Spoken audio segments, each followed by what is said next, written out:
a diretora da Escola Estadual, professor Domingos Veríssimo Marcos Henri, a professora Marilza Estiga Ribia. Tá? Muito obrigado, professora Marilza.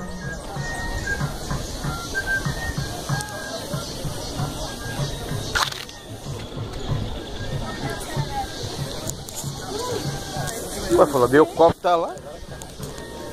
Hoje à noite tem apresentação de trabalho de vários pesquisadores da ação Saberes Indígenas. Vai apresentar aqui o trabalho deles também.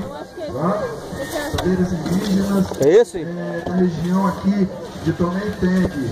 De aqui da Uana, porque o pessoal de Limão Verde vai estar vindo também. Dá para apresentar. À tarde eu vou mandar o meu sorvete, eu esqueci na geladeira. Confecção